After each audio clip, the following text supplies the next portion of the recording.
Hi student, मैं शिशिर कुमार अपने YouTube channel 45M vinculum academic पर आप सभी प्यारे बच्चों का स्वागत करता हूं। तो बच्चों, आज की क्लास में हम शुरुआत करेंगे एक न्यू चैप्टर की, जिस चैप्टर का नाम है लाइट। तो यहां पर हम पढ़ेंगे reflection and the refraction of the light के बारे में। तो बच्चों, आज की क्लास में हम जो जो टॉपिक कवर करेंगे, तो आप पहले इंट्रोडक्शन के बारे में बात करेंगे कि चैप्टर में क्या क्या हमें पढ़ना है, क्या क्या चीजें हैं, ठीक है जी। और फिर हम बात करेंगे नेचर ऑफ द लाइट की। फिर थर्ड जो हम पढ़ेंगे reflection of the light. And the fourth point आपका होगा reflection of the light from plane mirror. Clear है बेटा? तो सबसे पहले आप इंट्रोडक्शन लिखिएगा, फर्स्ट पॉइंट में इंट्रोडक्शन लिखिएगा और इसी के बारे में फर्स्ट पॉइंट आप लिखे। फर्स्ट पॉइंट लिखिएगा, light is a form of energy. Light is a form of energy which enables us ENABLES enables यानी कि योग्य है, enables us to see objects from which it comes, bracket में लिखना आप, और from which it is reflected, REFLECTED, reflected। ठीक है बेटा? फिर इसी में आप पॉइंट करके लिखना लुमिनस ऑब्जेक्ट्स, LUMINOUS,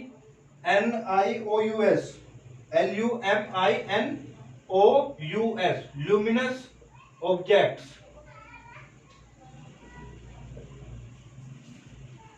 तो इसके बारे में लिखे बेटा, the objects which emits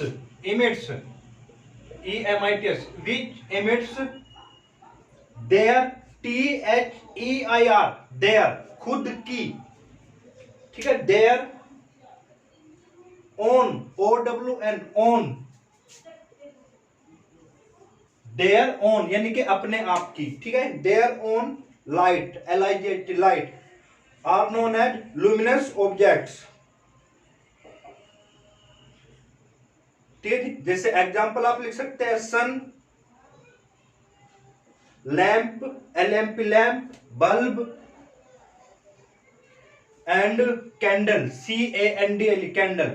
luminous objects का मतलब बेटा वो है कि ऐसे ऑब्जेक्ट जो जिनका खुद का अपना प्रकाश होता है, ठीक है नहीं, जो खुद की अपनी प्रकाश किरणें क्या करते हैं, जिन उत्पन्न करते हैं, खुद की प्रकाश किरणें उत्पन्न करते हैं। जैसे सूर्य क्या है कि वहां पे हम क्या है, खुद का एक एनर्जी होती है और उसी एनर्जी से वो क्या करता है, प्रकाश को क्या करता है, उत्पन्न करता है। जैसे बल्ब है, बल्ब को जब इलेक्ट्रिसिटी आप प्रोवाइड कराते हो तो बल्ब की अपनी खुद की क्या होती है, लाइट होती है, ठीक है। कैंडल है, आप जलाते हैं तो प्रकाश उत्पन्न होता है। तो यानी कि ये कुछ ऐसे ऑब्जेक्ट्स है जिनका अपना खुद का प्रकाश होता है, उन्हीं ऑब्जेक्ट्स को हम बोलते हैं लुमिनस ऑब्जेक्ट। करके लिखिएगा non luminous objects, non luminous LUMINOUS, non luminous objects.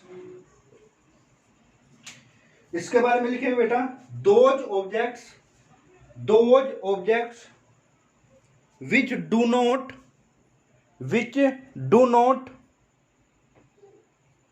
emits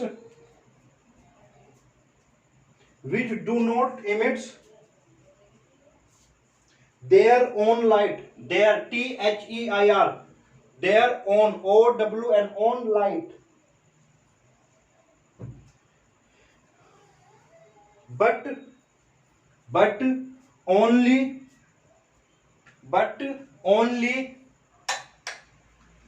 reflect REFLECT, reflect bracket में लिखना बेटा, और scatter, reflect REFLECT, reflect bracket में, और स्कैटर SCATTER, स्कैटर बिखेरना, ठीक है। द लाइट, ब्रैकेट बंद करके, the light which falls, FALLS falls on them, ठीक है, is known as non luminous objects, is known as non luminous objects, ठीक है। तो इसमें एग्जांपल आप लिख सकते हैं, मून, MOON मून, चंद्रमा, comma chair, comma table. Luminous objects बेटा वे ऑब्जेक्ट होते हैं जिनमें अपना खुद का प्रकाश उत्पन्न करने की क्षमता नहीं होती, या जो ऑब्जेक्ट्स खुद का प्रकाश उत्पन्न नहीं करते हैं, ठीक है, बट जैसे उन पर कोई प्रकाश गिरता है तो वे उस प्रकाश को क्या करते हैं, रिफ्लेक्ट करते हैं। जैसे उन पर लाइट आपकी क्या होगी, इंसिडेंट, इंसिडेंट का मतलब होता है गिरना। जब कोई लाइट उन पर इंसिडेंट होती है, गिरती है, तो वे उस लाइट को क्या करते हैं, रिफ्लेक्ट करते हैं या स्कैटर्ड। स्कैटर्ड का मतलब होता है बिखर जाना, बिखेर देना, ठीक है बेटा, अलग अलग दिशाओं में बिखेर देना। एग्जाम्पल के तौर पे हम लेते हैं मून। सबसे पहला एग्जाम्पल हम नेचुरल, आपका नॉन ल्यूमिनस ऑब्जेक्ट है, वो है आपका मून। तो मून आपका बेटा, मून के पास अपनी खुद की कोई भी लाइट नहीं होती है, पर आप कहोगे सर ये तो चमकता है। बेटा देखो, मून के आसपास किससे घिरा हुआ है, स्टार्स से। तो स्टार्स भी हमने भी बताया, स्टार्स के पास अपना खुद का प्रकाश उत्पन्न करता है। जो स्टार्स है वो भी एक तरीके से आपके सन ही है, पर वे आपसे बहुत ज्यादा दूर है, ठीक है नहीं, तो इसलिए वे छोटे छोटे नजर आते हैं आपको। ये चीजें भी हम इसी चैप्टर में पढ़ेंगे, ठीक है। तो इनका खुद का प्रकाश होता है, जब ये प्रकाश उत्पन्न करेंगे तो आपका क्या है, मून एक ऑब्जेक्ट है, तो सारा का सारा प्रकाश, ज्यादातर प्रकाश, जो भी प्रकाश इससे टकराएगा या, ठीक है, तो ये इसको प्रकाश, अपने ऊपर गिरने वाले प्रकाश को क्या करेगा बेटा, रिफ्लेक्ट करेगा। क्या करेगा, रिफ्लेक्ट करेगा, या उसको स्कैटर्ड कर देगा। तो ये आपका क्या है, इसका खुद का प्रकाश नहीं है, ये दूसरों के प्रकाश को रिफ्लेक्ट कर देता है। यानी कि स्टार्स से आने वाली या सन से आने वाली प्रकाश को या लाइट को रिफ्लेक्ट कर देता है, और वो रिफ्लेक्ट होने के बाद हमारी आंखों तक पहुंचता है, तो इसलिए हमें वो नजर आता है, ठीक है बेटा। जैसे चेयर, तो चेयर भी आपका क्या है, नॉन ल्यूमिनस ऑब्जेक्ट है। तो चेयर भी क्या है आपकी, उसकी खुद की अपनी कोई लाइट नहीं है, बट जैसे रूम में रखी है और आपने बल्ब को ऑन किया तो आपको चेयर नजर आते हैं। क्यों आती है नजर बेटा, जैसे उस पर लाइट गिरेगी तो वो लाइट को क्या करेगा, अपने ऊपर लाइट को लाइट गिरने वाले पोर्शन को क्या करेगा, अपने ऊपर गिरने वाली लाइट को क्या करेगा, रिफ्लेक्ट कर देता है। और रिफ्लेक्ट करने के बाद वे जो आपकी लाइट्स है, किरणें हैं, जिसको हम बारे में बात करेंगे, लाइट रेज जिनको हम बोलते, वे हमारी आंखों तक पहुंचेगी, और आंखों तक पहुंचेगी तो इसलिए हमें वो चेयर दिखाई देती है।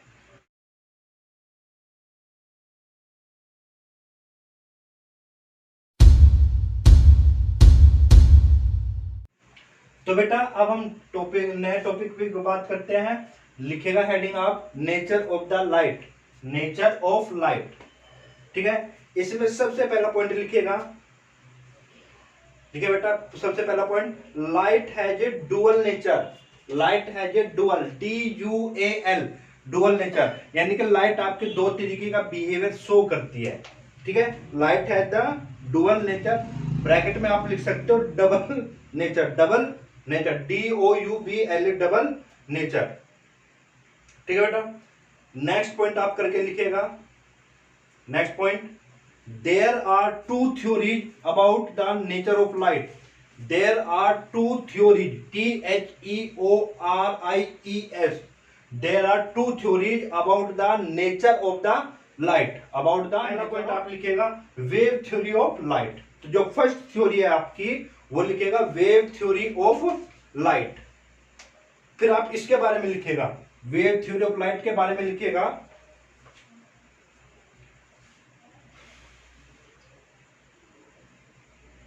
according to wave theory, light consists of CONSISTS,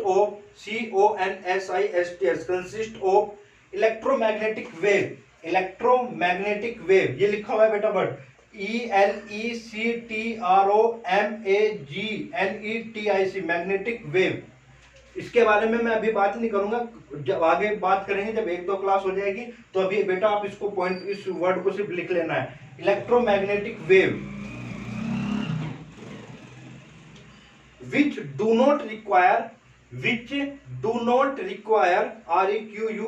require a material medium, MATERIAL material medium, bracket में लिखना, जैसे सॉलिड, कॉमन लिक्विड और gas, for their propagation PROPAGATION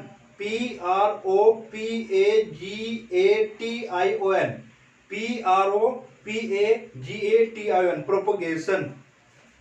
ठीक है जी। तो इसने क्या कहा है, सबसे पहला पॉइंट हमने लिखा wave theory of the nature. तो according to the wave theory of the nature क्या कहा इसने कि light consist of the electromagnetic wave.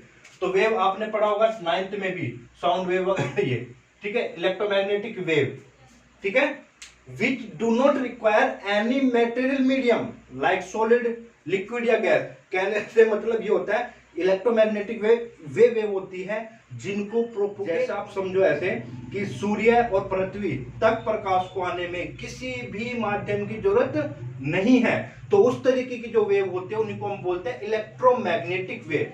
जैसे बेटा एक एग्जांपल हो लेते हैं हम, जैसे आपके पास फोन है, मुझे फोन करना है, ठीक है, और अपने किसी रिलेटिव के पास में, तो मोबाइल हम यूज करते हैं, बटन दबाते हैं और वहां पे कॉल चली जाती है। आपको मालूम है कि यहाँ से क्या आपके जो जिस फोन पे आपने फोन मिलाया है वहां तक क्या कोई वायर है क्या? नहीं है ना, वो भी वायरलेस है। तो ये सब क्या है, यहाँ से कोई सिग्नल जनरेट हुआ, उसने रिसीव किया, तो ये जो सिग्नल है यानी कि एक तरीके से आपके फोन ने एक वेव जनरेट की और दूसरे फोन तक पहुंची, किसी वायर के थ्रू थोड़ी ना पहुंची है। तो ये क्या आपकी, ये सब क्या है, इलेक्ट्रोमैग्नेटिक वेव है जिनको प्रोपोगेट होने के लिए किसी भी मीडियम की जरूरत नहीं होती। वे वैक्यूम यानी कि जहां पर कोई भी पार्टिकल नहीं होता, वैक्यूम, निर्वात जिसको हम बोलते हैं, ठीक है ना, और या फिर एयर, सिर्फ इसी मीडियम में उनका काम चल जाता है। ये ऐसी वेव होती है इलेक्ट्रोमैग्नेटिक वेव कि वो वैक्यूम में भी ट्रेवल कर जाती है। उनको स्पेशल कोई मेटल की रिक्वायरमेंट नहीं होती है कि प्रोपोगेट तभी होगी जब उनके पास आप कोई मेटल प्रोवाइड कराओगे। तो ऐसी वेव, तो क्या कहा उसने, light is electromagnetic wave which do not require any medium, material medium की कोई भी रिक्वायरमेंट नहीं होती है। वहां पे एयर है तो तब भी आपके ट्रेवल कर जाती है। जैसे रूम है, आपने बल्ब जलाया तो पूरे रूम में रोशनी हो जाती है, ठीक है ना। तो क्या रोशनी को एक जगह से दूसरी जगह तक पहुंचाने के लिए आपको कोई मेटेरियल, कोई वायर थोड़ी ना लगानी पड़ी है, तो प्रकाश पूरे कमरे में फैल गया। तो जब प्रकाश है ना, जो ये लाइट है, लाइट रेज बोलते हैं हम इनको, किरणें हैं, तो ये आपकी क्या है, इलेक्ट्रोमैग्नेटिक वेव है, जिनको आपके एयर में सिर्फ क्या है, एयर ही है, एयर पार्टिकल्स है, ठीक है, तो उनको उसी माध्यम में आपकी प्रोपेगेट हो जाती है, ठीक है बेटा। तो इलेक्ट्रोमैग्नेटिक वेव है। फिर सेकंड पॉइंट लिखिएगा आप इसमें, इसी के बारे में सेकंड पॉइंट लिखिएगा, the wavelength of visible light wave, the wavelength of visible light wave, visible VISIBLE visible light, ठीक है नहीं, the wavelength of, wavelength WAVELENGTH wavelength of visible light. आप नोट करिए बेटा, 4 × 10⁻⁻7 मीटर टू 8 × 10⁻⁻7 मीटर। ये आपकी बहुत ज्यादा इंपॉर्टेंट चीज है, ठीक है ना। इलेक्ट्रोमैग्नेटिक में बहुत सारी रेंज होती है, बहुत अलग अलग तरीके की वेव होती है, पर जो आपको वेवलेंथ दिखाई दे, मतलब जिसकी वजह से आपको दिखाई दे रहा है, ठीक है ना, तो लाइट में जो इलेक्ट्रोमैग्नेटिक वेव है उसमें एक पोर्शन होता है विजिबल लाइट का, ठीक है ना। तो विजिबल लाइट की जो वेवलेंथ होगी 4 × 10⁻⁷ मीटर टू 8 × 10⁻⁷ मीटर। ये आपका बहुत सारे एग्जाम्स में पूछा जाता है, यहां तक कि कॉम्पिटिटिव एग्जाम में भी पूछा जाता है, what is the visible wavelength of the light, visible wavelength range of the light. बहुत सारे कंपटीशन में आपसे पूछा जाता है, और जब कंपटीशन पूछा जाता है बोर्ड एग्जाम में भी काफी बार ये पूछा गया। तो बच्चों ये चीज आपको मालूम होनी चाहिए, ठीक है। सेकंड पॉइंट आप लिखना, speed of the light, speed of the light, speed of light. तो लिखना बेटा 3 × 10⁸ मीटर पर सेकेंड, 3 × 10⁸ मीटर पर सेकंड, यानी कि 1 सेकंड में इतनी दूर तक चली जाती है ये, 1 सेकंड में। ठीक है, ओके। फिर नेक्स्ट पॉइंट आप लिखिएगा, नेक्स्ट पॉइंट बेटा इसमें लिखिए, द फिनोमिना ऑफ, ये वाला फिनोमिना, PHENOMENON, द फिनोमिना यानी कि प्रक्रियाएं या घटनाएं। ठीक है, लिखना the phenomena of diffraction, DIFFRACTION, the phenomena of diffraction, comma interference, INTERFERENC, interference. गलत मत लिखना बेटा, मैंने आपको लिख के भी बता दिया और मैं बोल भी रहा हूं, पर गलत नहीं होना चाहिए। Interference, comma polarization, POLARIZATION, polarization. तो the phenomena of diffraction, comma interference and polarization of light can only be explained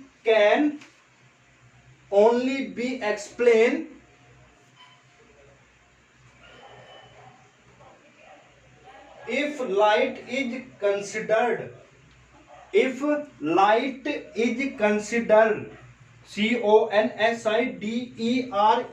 considered to be of wave nature, BEB of wave nature। ठीक है बेटा, तो वेव थ्योरी हमने पढ़ा, उसमें हमने पढ़ा कि wavelength of the visible light आपकी 4 ये हो गई, speed of the light 3 × 10⁻⁷ metre पर सेकंड हो गई आपकी। ये आपकी वैक्यूम में होती है स्पीड, ध्यान रखना, वैक्यूम में या एयर में। ठीक है, मीडियम के जब थ्रू आपके फ्लो होते हैं तो इसकी स्पीड आपकी कम हो जाती है, तो आगे हम बात करेंगे। ठीक है, तो आपसे ये भी बहुत बार पूछा गया है कि कुछ ऐसे एग्जांपल दो आप कि भाई जिनको मैं वेव थ्योरी के आधार पे एक्सप्लेन कर सकता हूं। तो जैसे फिनोमिना ऑफ डिफ्रैक्शन, इंटरफेरेंस और पोलराइजेशन, ये कुछ ऐसे फिनोमिना हैं जिनको मैं एक्सप्लेन कर सकता हूं वेव थ्योरी के आधार पे। वेव थ्योरी का मतलब यानी कि लाइट को वेव नेचर मान के, लाइट का नेचर कैसा मान के, वेव नेचर मान के, क्योंकि मैंने 2 नेचर पढ़े हैं। ठीक है ना, वेव और पार्टिकल। तो यानी कि जो ये आपके फिनोमिना हैं, मैं सिर्फ और सिर्फ इनको वेव थ्योरी के आधार पर ही एक्सप्लेन कर सकता हूं। ठीक है बेटा, बहुत बार पूछा गया है और आगे भी आपके एग्जाम्स में 1 मार्क में आ सकता है। चलिए बेटा, आगे आप लिखेंगे। ठीक है, दूसरा नेचर कौन सा है जी, पार्टिकल नेचर। फिर इसमें लिखो particle theory of light, particle theory of light, इसके बारे में लिखिए बेटा। According to particle theory, light is composed of, COMPOSED, composed of particles, PARTICLES, particles, bracket में लिखना बेटा फोटोन, PHOTON, फोटोन्स, अंडरलाइन कर लेना फोटोन। ठीक है, photon which travel in a straight line, which travel, TRAVEL, travel in a straight line at very high speed, इस speed के साथ।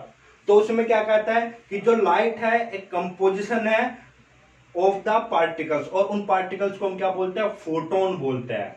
ठीक है जी, जो प्रकाश है वो आपका मिश्रण होता है किनका, फोटोन, छोटे छोटे पार्टिकल्स का, और उन पार्टिकल्स को मैं क्या बोलता हूँ, फोटोन बोलता हूँ। ठीक है नहीं, चलिए। और बेटा हाँ, ये जो चीज है ना आपकी, ये चीज आपको 10th में इनके बारे में ज्यादा बस नाम पता होना चाहिए कि इस थ्योरी के आधार पर मैं एक्सप्लेन कर सकते हैं। बाकी ये जो चैप्टर है हम बहुत अच्छे से, ये जो टॉपिक है सॉरी, ये टॉपिक्स को हम 12th क्लास में बहुत अच्छे से पढ़ते हैं। 10th क्लास में आपको इनको नहीं पढ़ना है, इनमें से कोई भी चीज, सिर्फ हमें पढ़नी है रिफ्लेक्शन और रिफ्रैक्शन तक। ठीक है बेटा, फिर सेकंड पॉइंट इसी में वेव थ्योरी में लिखिएगा second point, the phenomena PHENOMENON phenomena of reflection REFLECTION reflection, comma refraction REFRACTION refraction, and casting of shadow CASTING casting of shadow SHADOWS shadows of objects by light यानी कि आपकी किसी भी object का shadow बनना, ठीक है। रिफ्लेक्शन और रिफ्रैक्शन ये जो फिनोमिना है आपके, ये मैं एक्सप्लेन करता हूं by considering the particle nature of the light, ठीक है बेटा। तो can be explain only if light is considered to be made of particles,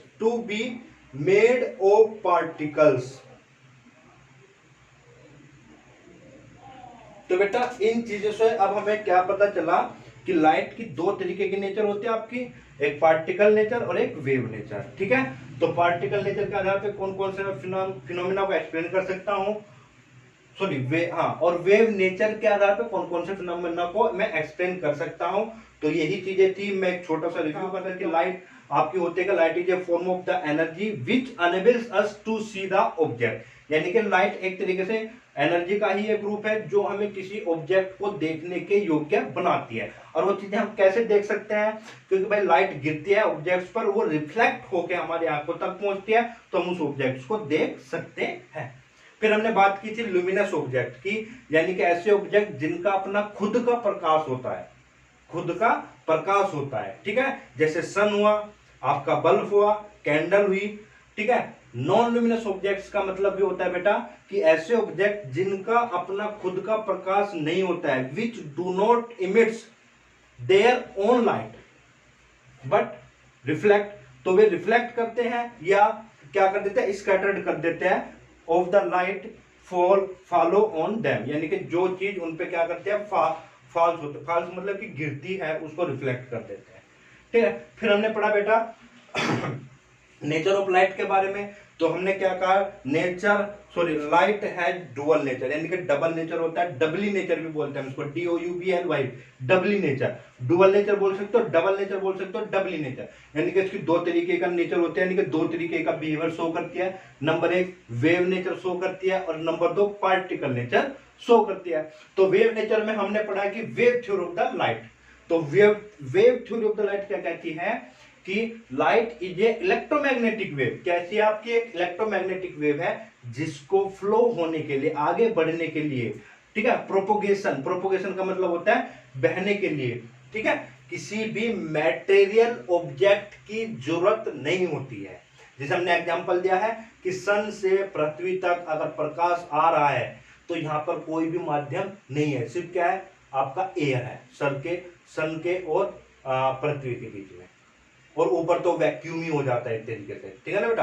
तो यहाँ पर आपको कोई वायर की जरूरत नहीं है ना कि सन से कोई वायर लगा हुआ है और आपकी पृथ्वी तक प्रकाश पहुंच रहा है उस वायर के थ्रू, नहीं ना। तो यहाँ पर किसी ऑब्जेक्ट की, किसी मेटल की आपको जरूरत नहीं होती है। जैसे हमने कहा इलेक्ट्रिसिटी को फ्लो होने के लिए, एक जगह से दूसरी जगह तक पहुंचाने के लिए आपको किस चीज की जरूरत होती है, मैटेरियल की जरूरत होती है। वायर, पूरे घर में वायर होते हैं ना, अगर लाइट को भी फ्लो होने के लिए, इलेक्ट्रिसिटी को फ्लो होने के लिए अगर मैटेरियल की जरूरत नहीं होती तो बेटा आपके घरों में वायरिंग सिस्टम ही खत्म हो जाता, ठीक है।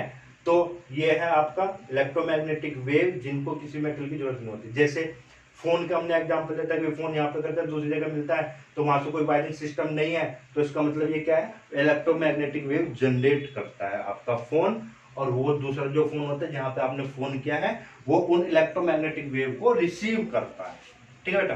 पहले आपने देखोगे टेलीफोन जो होते हैं लैंडलाइन बोलते थे, लैंडलाइन फोन होते थे, तो वहां पे जब फोन जो होते थे वो सब वायरिंग सिस्टम होते थे। जैसे यहाँ पे अभी आजकल जो वायर है आपकी बिजली वाली वायर होते हैं ना, ऐसे ही आपके टेलीफोन के वायर पिलर्स होते थे। तो वहां पे सारा जो कम्युनिकेशन होता है तो वो वायरिंग सिस्टम के थ्रू होता था आपका। ठीक है बेटा, चलिए जी। फिर हमने बात की थी कि wavelength of the visible light आपकी 4 × 10⁻⁷ ये हो गई। स्पीड ऑफ द लाइट कितनी हो गई? 3 × 10⁸ मीटर पर सेकंड हो गई। फिर हमने बात की कुछ ऐसे फिनोमिना जो हम वेव थ्योरी के आधार पर एक्सप्लेन कर सकते हैं। तो कौन कौन से फिनोमिना थे बेटा? Diffraction, interference, polarisation. इनके नाम याद रखने, क्या होता है आपसे कोई नहीं पूछेगा 10 स्टैंडर्ड में। 10 स्टैंडर्ड में आपसे सिर्फ नाम पता होना चाहिए, बाकी कोई कुछ नहीं पूछा। हाँ, आपसे पूछेगा भाई किसके बेस पर हम इसको एक्सप्लेन कर सकते हैं, बोल देना सीधे सीधे वेव थ्योरी के आधार पर हम इसको एक्सप्लेन कर सकते हैं। तो बाकी हम 12th में पढ़ते हैं। फिर हमने बात की थी पार्टिकल नेचर। तो पार्टिकल नेचर में हमने क्या कहा था कि जो लाइट होती है it is a composed of, यानी कि एक मिक्सचर है किस किस का है जी? पार्टिकल्स का। और उन पार्टिकल्स को हम बोलते हैं फोटोन। क्या होते हैं? फोटोन। एनर्जी पैकेट्स होते हैं वे। ठीक है, तो वही आपका पार्टिकल नेचर होता है। और किस कौन कौन से आपके फिनोमिना हम इसके आधार पे एक्सप्लेन कर सकते हैं? नंबर 1 हुआ आपका reflection, refraction and the shadow of the object. ठीक है बेटा, तो अभी इतना ही हम इस क्लास में सिर्फ मैं इतनी ही बात करूंगा जो लाइट के बारे में हमें पढ़ना था। लाइट होती क्या है, किस तरीके का नेचर है। ठीक है, तो नेक्स्ट क्लास में हम, ये छोटी सी एक क्लास है बस आपको ओवरव्यू इंट्रोडक्शन देने के लिए था। बाकी नेक्स्ट क्लास में हम बात करेंगे रिफ्लेक्शन ऑफ द लाइट की। और ध्यान रखना है आपको बच्चों, अगर हम रिफ्लेक्शन और रिफ्रैक्शन ऑफ द लाइट पढ़ रहे हैं तो यानी कि हम particle nature of the light के बारे में बात कर रहे हैं। तो कौन से नेचर के बारे में? Particle nature of the light के बारे में बात करेंगे। ठीक है, और ये जो सारा वेव नेचर है ये सारा आप 12th में पढ़ेंगे। तो यहाँ पे सिर्फ और सिर्फ particle nature of the light and the phenomena based on the particle nature of the light, यानी कि रिफ्लेक्शन, रिफ्रैक्शन। और उसमें हम पढ़ेंगे reflection by the plane mirror, reflection by the spherical mirror, lens पढ़ेंगे। तो इस चैप्टर में ये सब चीजें हैं। बहुत ही आसान चैप्टर है, बहुत ही इंटरेस्टिंग चैप्टर भी है आपका। और ये आपका मतलब कि एग्जाम में मार्क भी आप मतलब कि अच्छे मार्क्स में भी आता है आपका। ठीक है, तो पूरी फिजिक्स का सबसे आसान चैप्टर यही है आपका लाइट। ठीक है बेटा।